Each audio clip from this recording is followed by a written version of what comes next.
Now, it was a dead rubber. You had empty stands in Trivandrum, but it will be a game that will be consigned to the record books.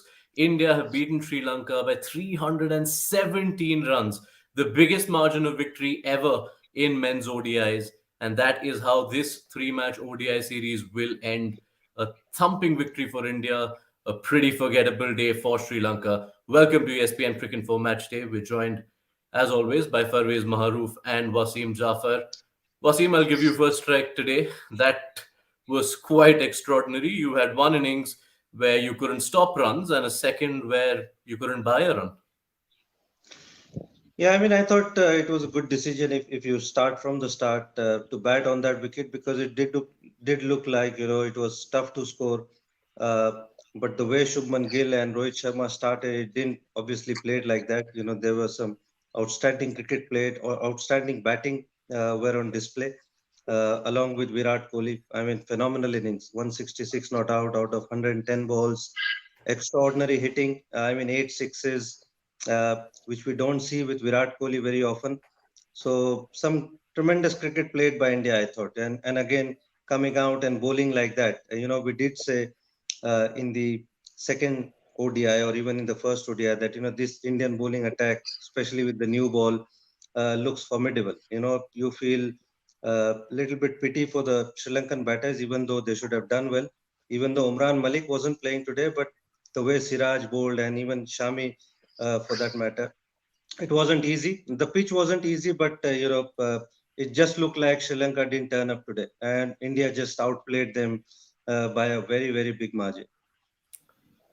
Yeah, Farvez, at the moment I find it hard to ask exactly where to start dissecting the Sri Lankan performance. What was that today?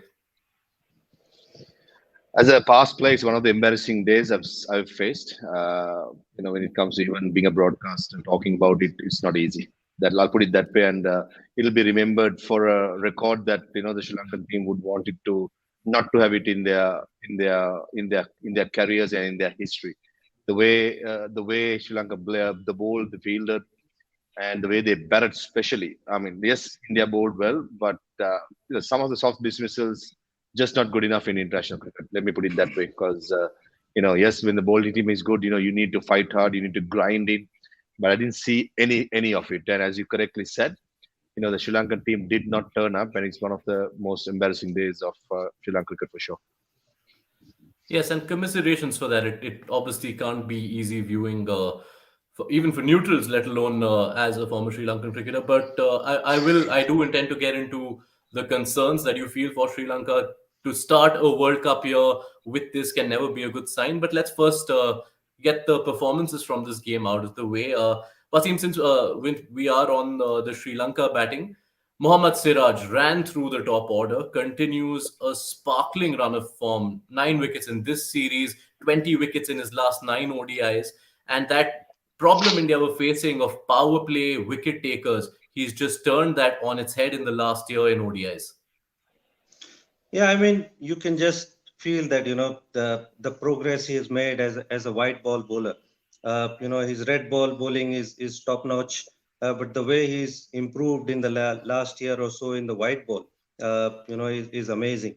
And in a way, you don't miss Bumrah when Siraj is bowling like that. Even though it's uh, when Bumrah is not being missed, you can understand how much value does Siraj bring in, and so does Umran as well. He's been one of the positives I feel of this series as well. The way he is bowled, even though he was a little expensive, but Siraj has been magnificent. He's always he's very aggressive, always at the batsman.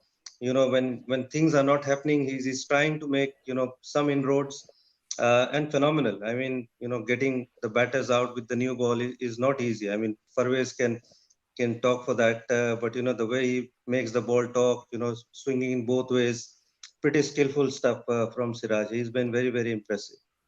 Yes, Farvez. Wasim's already teed this up for you. Give us the fast bowler's view. Yeah, I think when Mohammad Siraj broke into the scene, I remember a few years down the line, probably 4 or 5 years ago, he didn't swing the ball the way he's doing at the moment. His wrist position is really good, and also what impresses me more how he set up Vanindu Hasaranga. If there are, I think if those 3 or 4 deliveries was going away, and all of a sudden He shifted towards, away from the stumps, and he held the seam a little cross, and he nicked back in. That goes to show a bowler on top of his game and trust his skills. And to bowler to develop the way he has done, I think he's one of the best stories you can come up with. I mean, he's bowling at 140 and moving the ball. Wasim Jaffer is opening batsman. He'll probably tell you, go bowler bowling 140 and moving the ball, it's the hardest to face. So I reckon he's top notch. Is the bowling the way he's bowling? He got the pace, he got the bounce. Even on a dead track, even KL Rahul was, catching some of the deliveries when his chest tight. It just goes to show how well he's bowling, and I'm very impressed with his wrist position. That's what impresses me more. So let me put both of you gentlemen on the spot. Would you say at this moment, regardless of Bumrah's fitness or not, Mohammad Siraj seems a sure shot for the Indian World Cup lineup as they build ahead to that tournament in 10 months from now? Farveez, you first. Oh, I think on form, definitely for me, and depends on how Bumrah also comes back and performs in ODI. I mean, he's coming back from a back injury. How long will it take to get match fitness? These are all concerns what I have. But if Mohammad Siraj keeps fit and the way he bowls and he keeps his form, for me, definitely a start. Wasi?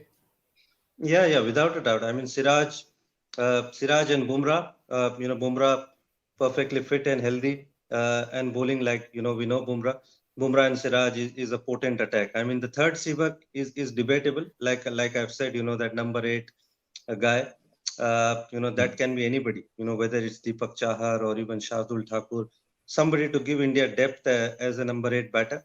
But Siraj and Bumrah, without a doubt, with the new ball. Right, so that's good signs for India on the bowling front. On the batting front, one of the more important storylines of the series, of course, was Shubman Gill. Rohit Sharma made it clear at the start of the series that he will get the nod ahead of Ishan Kishan, who scored a double hundred in India's last ODI in Bangladesh. Wasim, how impressed are you by Shubman Gill's performances in this series? Made that 70. One of the complaints could have been, if you were being picky, that he gets a lot of starts in ODIs but doesn't convert them. He's finally kicked on to make what is his second ODI 100 now. Well, it doesn't surprise me. He looks like a batter, who's going to go take long strides in international cricket. And I am expecting him to be next big batting star. I've said that on Cricket Info that, after Virat Kohli, I'm expecting Shubman Gill to be that next big batter. And I'm not surprised. He's maturing as a batter. Even though when he gets out, it looks like, some soft dismissals, in one of the T20s, even in the second ODI, that chip shot to square leg. So you do feel that, he's not making most of the start that he's getting. But the way he plays, most of the time, and if he bats like this and, he hits good balls to the boundaries. I mean, for a bowler, if his good balls are going for runs, then there's not much margin of error for them. So I mean, that shows that he's got class, and I'm not surprised. He's one of the batters who can play all three format, and I'm not surprised by his success. And he's gonna go up and up from here. Farvez, what we saw in this series was an injection of intent into India's power play batting. It's not something we necessarily ascribe to India in this format. Uh, do you think Shubman Gill right now is the number one choice? Obviously, India have put him down as the opener with Rohit Sharma. Do you expect him to continue keeping his place as the number one choice partner for Rohit Sharma? I think again on form and on performances, he will be for sure. The way he's batting and even in the field, he gives you that edge as well. Some of the other players, and when you have Virat Kohli at number three, a rock sort of a player, it makes the opening batsman's life very easy. I think that's where Shubman Gill is really comfortable at knowing at number three Virat is there in case if a wicket falls. He knows how to play the game there. So I reckon at the moment on form, on performances, Shubman Gill for sure. And this batting lineup looks really strong. And you could bring Hardik Pandya when he's fit. And I think talking about the World Cups, if he can bowl 5 overs for me in a World Cup, this attack will be much more stronger. You can have more options looking into it. Yeah, we got a bit of a teeing into our next point through Farvez there, Wasim, because Virat Kohli, another day, another 100. There was a time a few years ago when he used to make life difficult for a lot of reporters and journalists because you'd feel like you're rocking up for shows and having to discuss the same thing.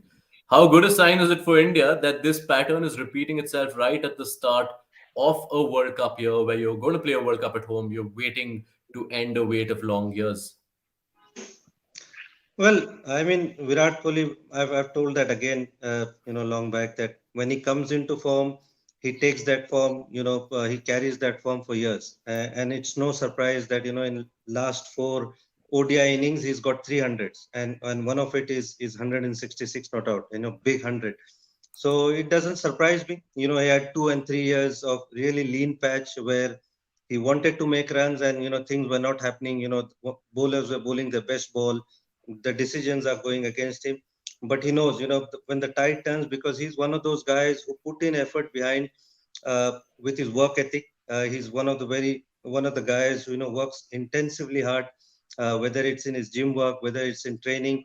So, for those guys who put in so much effort, the results are bound to come, and when it comes like this. So it doesn't surprise me at all. And when he's playing like that, it's good news for Indian cricket. Especially it's a World Cup year and Virat Kohli in this kind of form, and Australia coming for such an important series. Virat Kohli in form is such a big news. Farvez, after the 100 in the first game from Virat Kohli, we had spoken about how easy he makes it look in ODIs, especially when he gets going. The noticeable thing about this innings, of course, is that acceleration. He got to 50 in 48 balls, he was on 65 of 60, and then he just raced along in those last 10 overs. If he starts hitting that way at the death to go with the ease with which he bats in the middle overs, that makes him a possibly even scarier prospect in ODIs. Yeah, simply the goat of international cricket, I would say. If Lionel Messi is probably the goat in football, it's Virat Kohli for me. And the script is written nicely for 2023 World Cup at home. Win another one. He won it in 2011. This is his World Cup as well if he continues this good form. Because the way he paces his innings, way he treats the bowlers, way he understands the situation, I don't think anyone in the world does any better than that. So I'll keep it really simple. He's a good. Farvez, Wasim tends to get his predictions quite spot on these days. So, Wasim, I'm going to ask you, put you on the spot. This is a much ahead prediction, perhaps. That 50th ODI 100, which is the record mark, doesn't seem too far away now. It felt ages away through that period when he wasn't scoring 100. So, by when are you expecting Virat Kohli to get to that mark? Well, I think in the next probably 15 or 20 ODIs, you should be able to see that. When he's in this kind of form, if he's playing in subcontinent, it's not too far away. Even though, it's not that he hasn't got runs abroad, but if he bats in subcontinent, when, conditions are little easier, player like Virat Kohli, who gets to play most of the overs and this kind of form, hungry as ever, next 15 to 20 innings, you should expect him to get 300-400 at least. All right, we'll hold you to that over a longer stint this time, I, Wasim. I like to make I like to make one prediction, Yash. Go on, Farvez. I would like to see him getting that 50th 100 in Delhi in a World Cup match. That will be the song at his hometown, home city, World Cup game. Get it in Delhi. So I mean, more Right. than a prediction, I'm just hoping.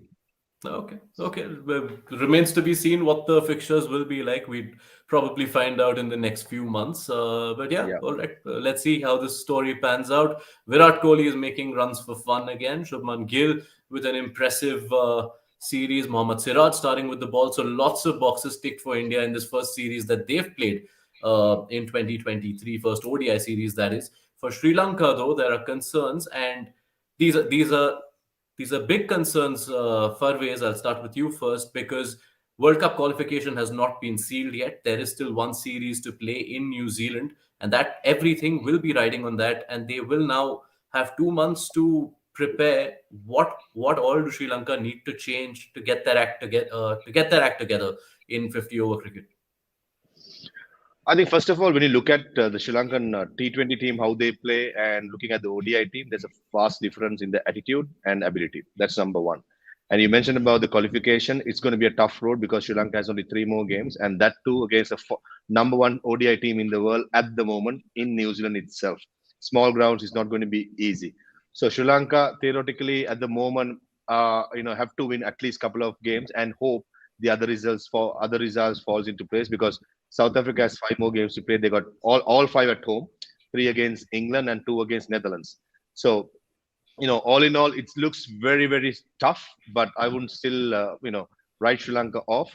For the next 2 months, the NSL tournament, which is a National Super League tournament, is going to start within the next couple of weeks.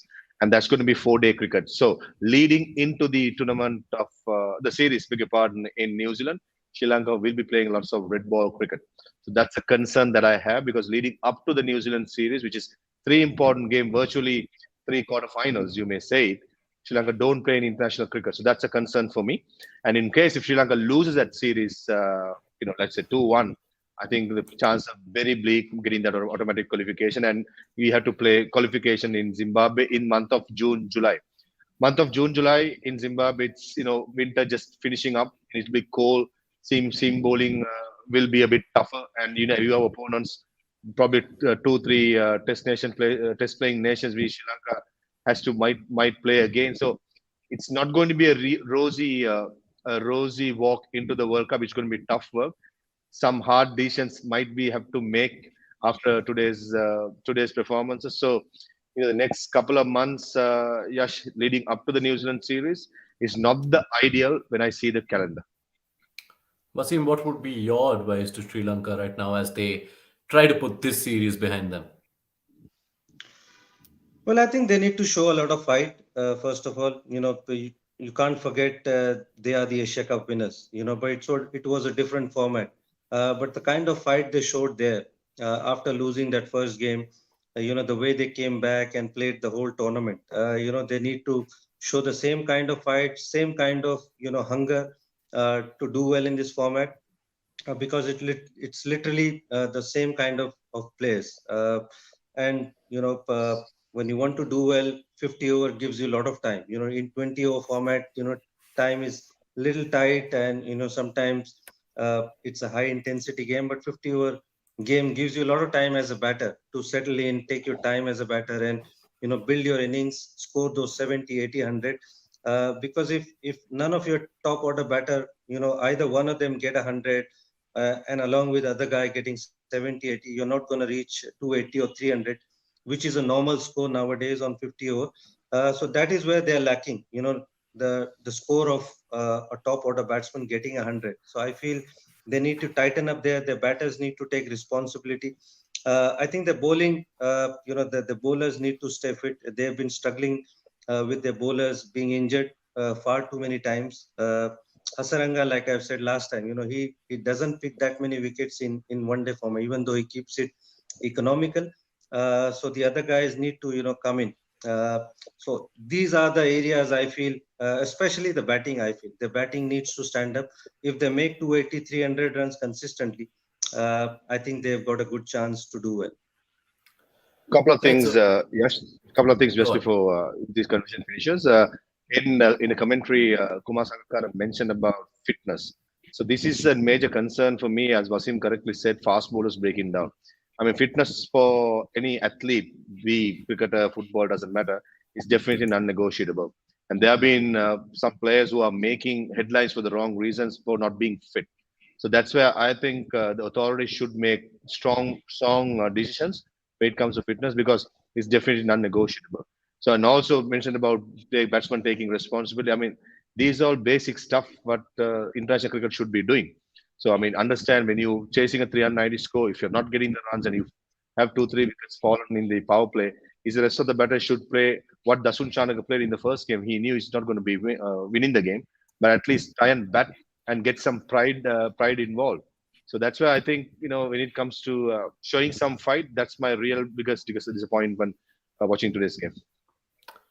Yes, it did make for tough viewing this time, but Farvez, it was one of the more heartwarming stories. The turnaround Sri Lanka did in 2022, even just within the Asia Cup. I remember going from the emotion we saw from the first game to then seeing you revel at the end of that. It was one of the better moments we saw on our coverage on our platforms here. So we will wish you and Sri Lanka the best as we say goodbye, as we wrap this India Sri Lanka series. It's been a pleasure as always having you, Farvez, uh, and hoping for the best for Sri Lanka in the months ahead. And Thank you, Yash. I Wasim, think, thank you, Yash. I yes, mean, next couple of months will make Sri Lanka's road to the World Cup very interesting. How they're going to cope up and how they plan out everything leading up to the New Zealand series. Thank you. Thanks for yes. joining, Wasim bhai. Thank you. Thank you. And Wasim, of course, for us, our reunions take what we meet every third day anyway these days. So we look forward to your company. India New Zealand starts before we realize India Sri Lanka is over. So Wasim Jaffer, I'll look forward to your company then. Thank you to Farveez Maharoof. Thank you to you as well. That does it from us on ESPN Cricket 4 Match Day on this Sri Lanka tour of India. Be sure to join us for India versus New Zealand, which gets started very soon. Follow the space. Thanks for your time.